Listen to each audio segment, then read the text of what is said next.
What is going on, everybody? Welcome back to another episode of the Bronx Muchachos podcast. I'm your host, David, and with me is my buddy, Alex. Alex, say Hola. hello to the people. Hello, people. If you're watching us on YouTube, you already know what to do. Hit that like and subscribe. Smash that bell for post notifications. Get notified when we go live. We put anything else out. If you want to follow us on Twitter or X or whatever you kids are calling it these days, you can do so at Bronx Muchachos 1 and on TikTok and Instagram at Bronx Muchachos Podcast. And you can also listen to us tomorrow anywhere you get your podcasts: Spotify, Apple, YouTube Music, iHeart, Pandora. We're everywhere. So literally everywhere you get your podcasts. But so yeah, rough week. Going into this week, we were playing well against the White Sox until we weren't. Dropped the last game of the 3-game set and getting mollywopped in it, and then win the first game against Cincinnati, get kicked in the teeth the last 2 games, and the teeth kicking continued to the face in Detroit yesterday. Garrett Cole getting routed in that one. Not good. And at the center of all this, you got this big looming question: is Tarik Skubal the answer? With scouts from Detroit checking in on and scouting heavily George Lombard Jr. and Carlos LaGrange. And now we got to ask ourselves, is moving 2 pieces of the future like that worth it for one guy, for a guy that's got half a season of team control left and is a free agent next year, plus coming off of having foreign bodies removed from his elbow? So, Alex, thoughts? All right, before I even get into the thoughts, just so everyone knows what's going on, the asking price that Detroit is looking for, okay, is in the given state of the roster that the Tigers are likely to move. They're reigning 2-time Cy Young Skubal before the deadline. They are seeking an athlete near MLB ready position players, and they're also looking for some sort of controllable pitching. That's so that way everyone knows what is on the table, that what they want at least, okay.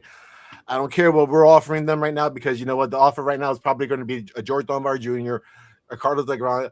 Heck, there's also a possibility for a Spencer Jones. Like, there's a possibility. Who knows what that trade could possibly in like.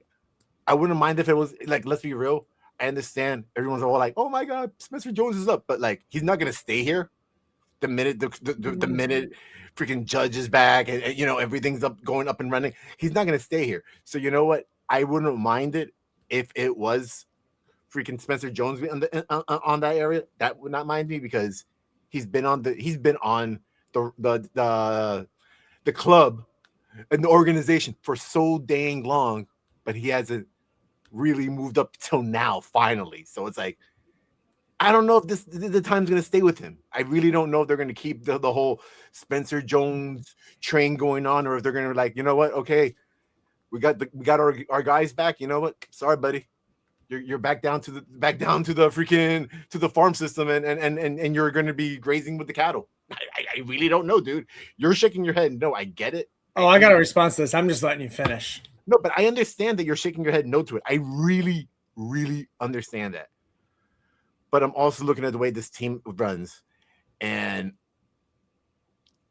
when they need pitching and when they want a pitcher, 9 times out of 10, they will do what they want to do. They got to do to get that pitcher at times, especially if they think that pitcher is going to help them in the run for the playoffs. Like, your opinion, my opinion are going to be totally different damn things. And let's be dang real. There's been plenty of damn trades the Yankees have done that you have been pissed off about. I have been pissed off about. Didn't work out at all. We both know this very well. Like, you still cry about some of those trades to this damn day. 2 of them specifically pissed me off more than anything else. Gallo and Montas. Like, you knew who these dudes were before you went and traded for them, and you went and did it anyway. So, like, yeah. Dumb AF. Yep. It is. But hey, that's the game that it is in baseball, okay? It's all about, especially when it comes to getting someone on a short term, on a rental deal, basically, it's a gamble. It's always a damn gamble when it comes to that situation. Like, you don't know what's going to happen. We both don't really know. Could be a hit, could be a miss, but hey, whatever happens, I just hope it works out when it needs to work out. Jeremy, shut up. I mean, Jeremy knows. Come on, Jeremy knows that Joey Gallo and Dave, they go hand in hand like this. They're like, no, we ragged on that dude so bad on Instagram, he blocked us. Remember that? Like, oh, I guess we know we're making it somewhere when you get a baseball player to block you. Quite honest, okay? Joey Gallo is lucky I didn't know how to do cap cut then, because I would be having fun making some memes on that man today. That is true. He's a lucky man, because he would have blocked us a lot sooner if I was making the memes I wanted to make on him. Sure. So here are my thoughts on this, right? Okay. Tarik Skubal has a half a year of control left before he hits free agency. Okay. The fact that it's nice to want controllable assets. Yeah, sure. If there's controllable assets coming back in the other direction, like I'm gonna go all good for it, but I am not giving up that much future control over a few pieces, either Lombard, LaGrange, or even Spencer Jones at that point, or a combination of two. Like, I'm not giving you a combined 12 years of control for two guys for a guy that's got half a season left and is probably looking at a $300 million contract because of who his agent is. Like, no, not doing that. And I'm so sick and tired of like this Yankees tax that Jeremy tells me doesn't exist, or Mark or Jeremy tells me doesn't exist, when in fact it definitely does. Mark has always said that it exists. So it has to be Jeremy. Yeah, it definitely does exist. And to be quite honest, the only pitcher I am doing any of this for is Paul Skeens. Like, I would trade Dominguez, Jones, Lombard, and LaGrange tomorrow if it got me Paul Skeens in a heartbeat. I am not okay with sending either LaGrange, Jones, or Lombard Jr. to Detroit for a guy that's got half a season left of control. It's just dumb, especially when you don't know when the wheels are going to fall off this Anthony Volpe experiment. You need a shortstop. George Lombard Jr. is your shortstop of the future. And as far as Spencer Jones goes, even if he gets sent down to the minor leagues for the rest of the year, when everybody comes back, so be it. We'll just get him ready for next year. I don't see the Yankees trading him because Trent Grisham is gone after this year. They're going to need a center fielder. And it's either going to be Jones or Dominguez at that point. It's going to be J-Dom. Yeah. You can put – and then the biggest thing, looking down the road, they got to find a way out of Giancarlo Stanton's contract. They got to find a way to get out of that thing, buy him out early, and just get – thanks for your services, goodbye. The only way to get out of his is realistically, like what you just said, is if he agrees to a buyout. That's really all it's going to take. He's a liability. I talked about it last week. He's a liability at this point. He's been hurt since the third week of the season, it feels like. Man, he actually played this season. I forgot that. He's on the wrong side of 30.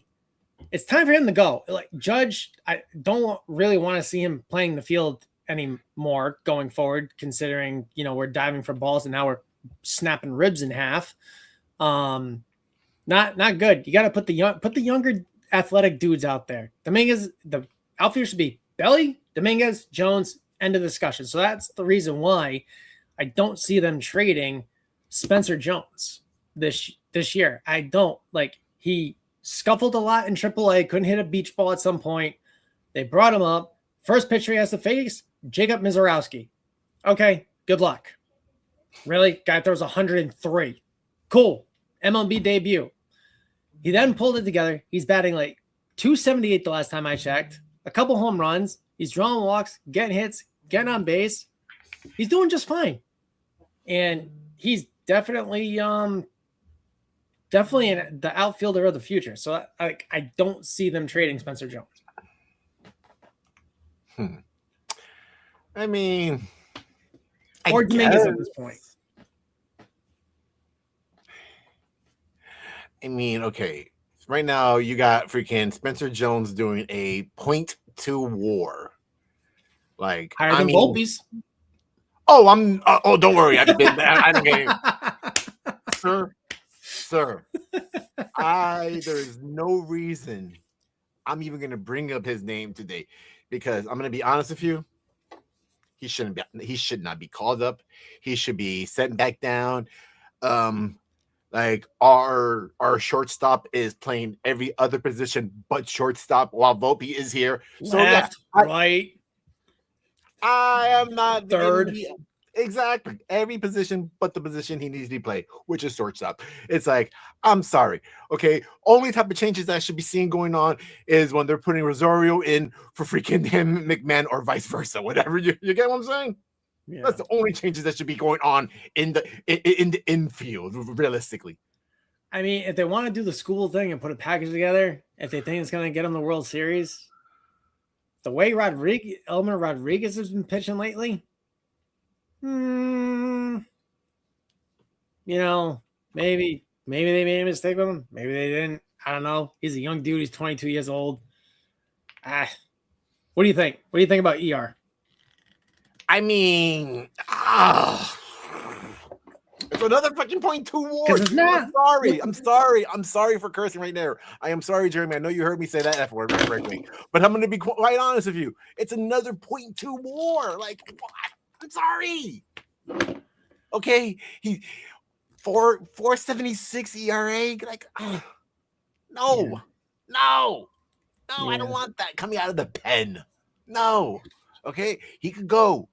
Spencer Jones, 0.2 WAR. He could go. All right. Like, what's this other? Who's the other person I said they're thinking of? Oh my gosh, we were just saying it.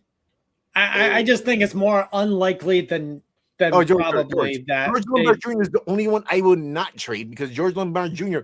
I can tell you right now, I'm not even looking at his stuff right now. I'm pulling up, but it's probably in the minors. His WAR is probably better than everybody than those two. With regards to the Tarik Skubal thing, I don't see him going to the Yankees. I see him going, for some reason or another, I see him going to a National League team. Bruh. Freaking the Cubs right are now. in on it. The Cubs are in the wild card hunt. The Brewers, the Cardinals, the Braves.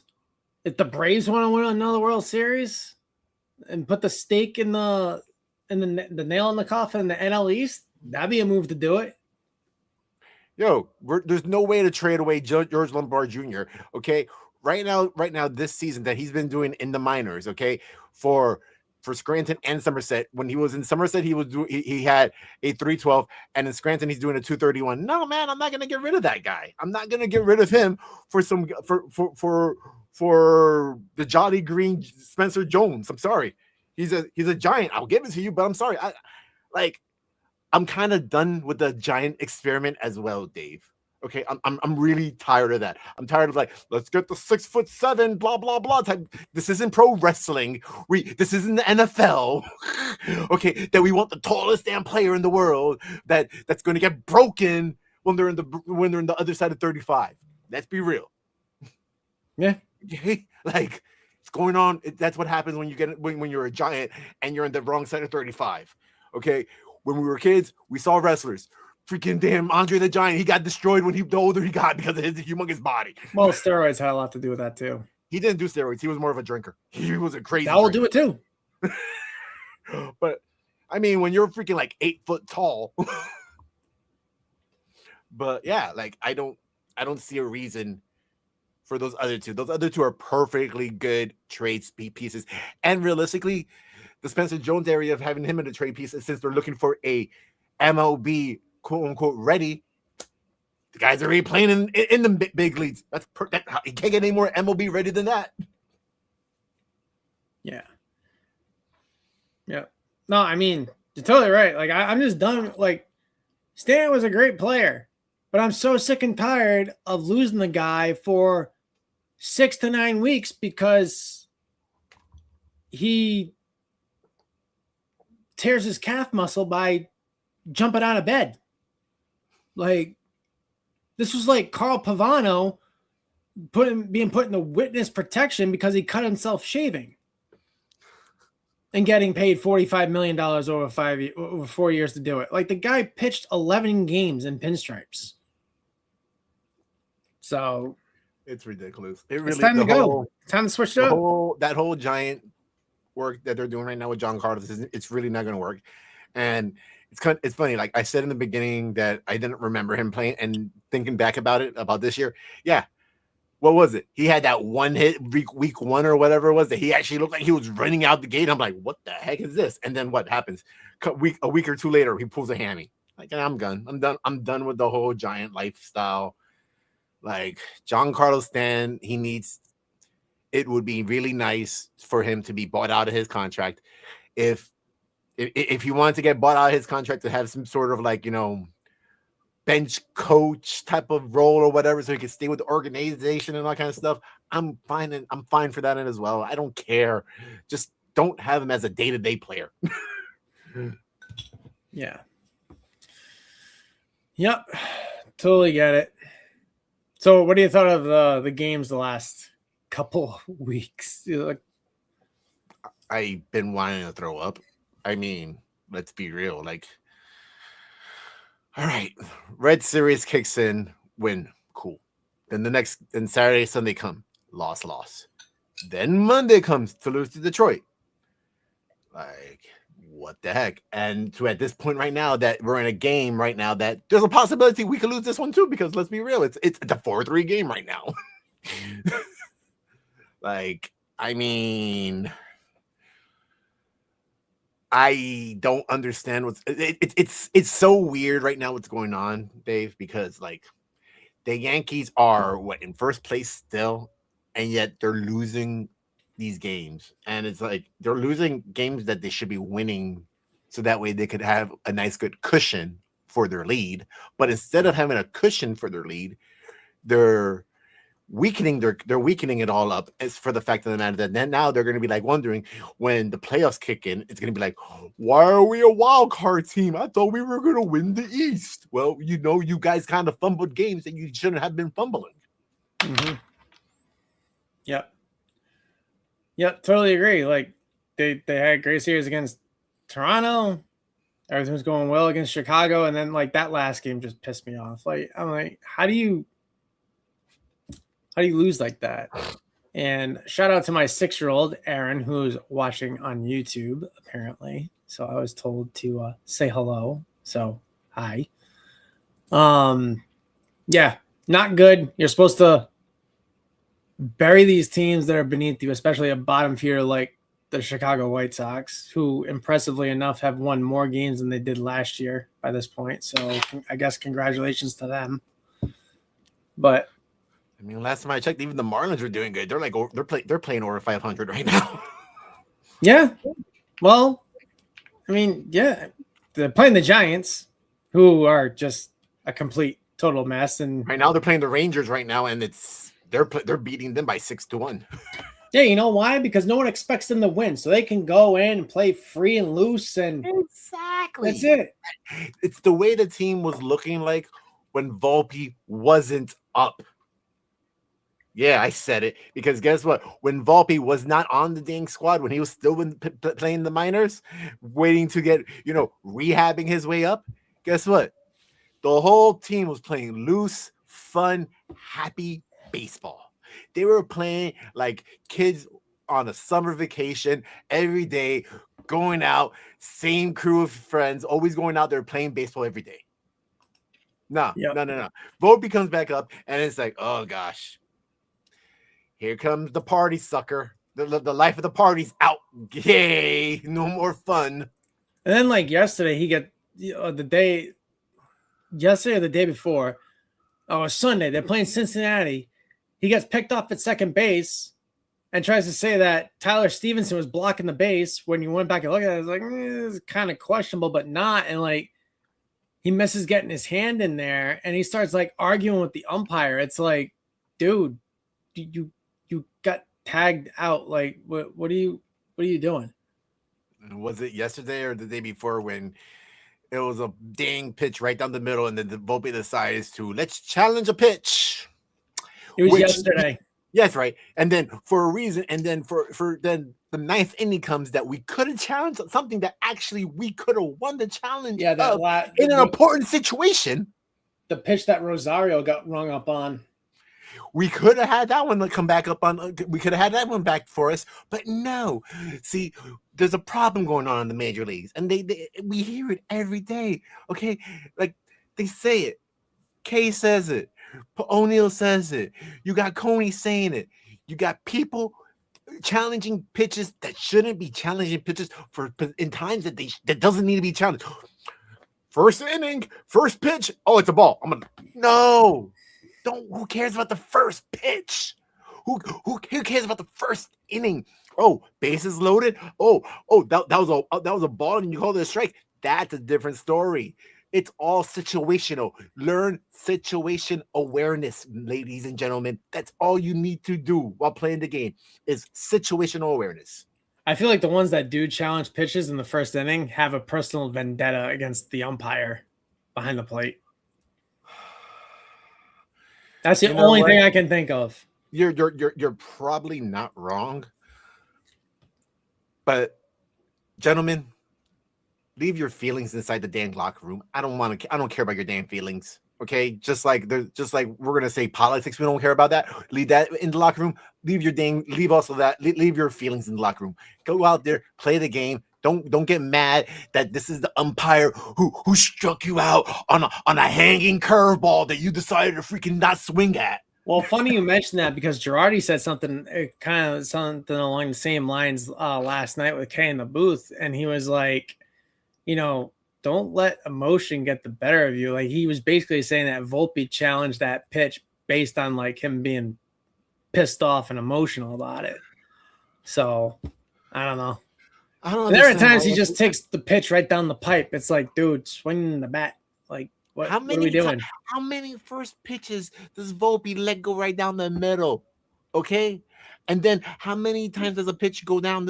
How many times does the first pitch come? That's a horrible first pitch because it's a ball and he decides to swing at it anyway. Volpe. The Volpe experience. You know what? Who should be on the trade block? Volpe. That's who should be on the trade block. You want to trade somebody? You want to trade someone to Detroit for Skubal? Volpe. Put Volpe and Jones in there. There, put Volpe. You know what? Put a Volpe. Put him and Glaber back together again. Make Detroit great. Volpe, Jones, and give him Elmer. Go there. You got 2.2 WARs, and you could also have Mr. Error. Well, you know what's crazy about Detroit? Like they could have this like immense fire sale this trade deadline, but everybody injured. Baez, Torres, Parker Meadows, everybody's injured. So it doesn't make sense. No, definitely not. Definitely not, sir. And like right now, it's what?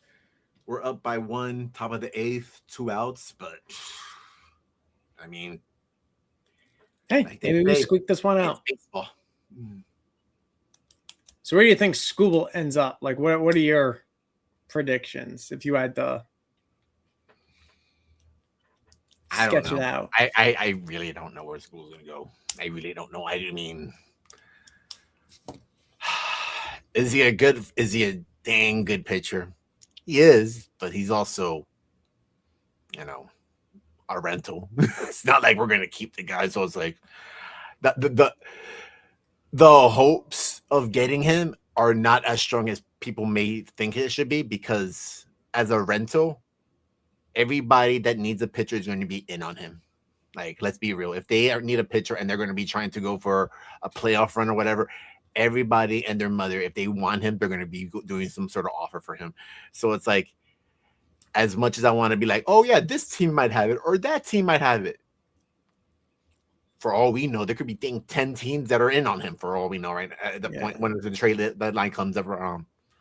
I think he either ends up with the Dodgers or doesn't end up anywhere at all. Like I said. Oh gosh, please, no more damn Dodger stuff. I'm so done with that. Just saying, it's the fact. Either he's going to end up in New York with the Yankees or he's going to end up in LA. I don't think he's coming here for reasons that I stated. I also think that he could possibly not end up anywhere. That's another because of the injury and the surgery. But you do have dumbass teams out there like the New York Mets who would go and acquire him just to say, "Oh, look, we did something. We're the Mets. We're better than the Yankees." Blah blah blah blah blah blah. So if he ends up in New York, it's going to be across town in Queens wearing blue and orange because it ain't going to be in New York. I mean, to be honest, I don't really think we need him. Our starting pitching is rumors. There's also rumors of the Braves. I couldn't be shocked. I wouldn't be shocked if he went to Atlanta. Let's be real. No. Like, and okay, out of, let's say it's New York, Atlanta, and the Dodgers. I actually didn't think Atlanta actually has a pretty good chance on that one. I really do. Yeah. Because they won't have to worry about the Dodgers / Yankee tax. Because as much as there's a Yankee tax, there's also a Dodger tax. Let's be real. Right? Dodgers don't care. Like they don't give away anybody. You're right, but we know for a fact there's a tax on there over there too.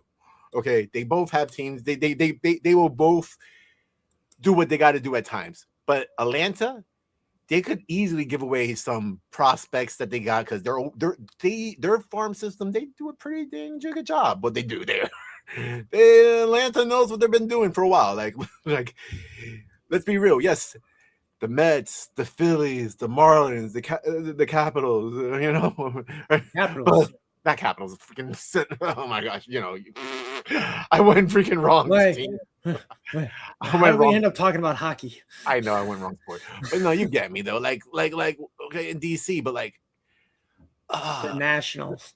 There we go. That's what it is. I fucking don't remember. I don't remember that team. I really do not remember that team that much because I don't care about it. I mean, like I was about to say Senators at one point, and I wasn't even born for them. But like, yeah, I could really see it going over there because who are the true kings of the NL East? It's always going to be the Braves. I don't care what anyone says. Who is the real kings of that division? It's going to be the Braves. Phillies might do stuff. The Mets might do stuff. Everybody might do stuff. But Atlanta consistently takes charge of that division. Yeah. Like the 90s, the 2000s, the 10s, the nows. Atlanta's always done something. Yes, you might have a sprinkle of the Mets, a sprinkle of the Phillies, a sprinkle of the Nats doing something. Like a sprinkle of a Marlin. Hey, look, we got some tuna tartare today. Well, actually, the Marlins won the wild card in 2003, so they won the World Series by way of the wild card. Both times, 97 and 90. Yeah, both times. But I'm just saying, like, hey, here's a little sprinkle of an appetizer coming in and doing it for once. That's how it is. But like, we all will know who runs that division. It's peace up, A-Town down. Anyway, with that being said, we're gonna wrap it up here tonight. Nice, short, sweet, to the point. Ooh, I guess we'll just have to sit back and see how it goes. Like I said, you want to listen to us tomorrow. Before we go, let's little. How do you think the All-Star voting is going so far? I don't pay attention to it because one, I wanted to go back to the way it was where stats actually mattered, and it was voted on by the baseball writers, not a popularity contest with the fans. So that you have Volpe for some reason in there. Yeah.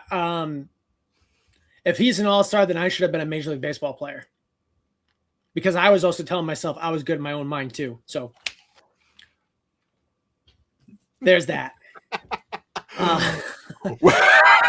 Well, I guess with that one, I mean, Dave has it right there. Congratulations, sir. I will give it. Like I said, if Anthony Volpe's an all-star this year, I should have been a fucking Cy Young award-winning pitcher. Man, the S-ones have been going out there. I'm so sorry, Jeremy. I'm so sorry, brother. Please don't be mad at us. I'm not as bad as I used to be. Let's be honest about that. Yeah, I mean, I had to go off today. I'm so sorry though. I apologize. I really do apologize. Oopsie. But yeah, so that's how I feel about the All-Star voting. It's a popularity contest now. Stats don't matter. It's BS. I don't like it. Bring back the way it used to be when we were growing up.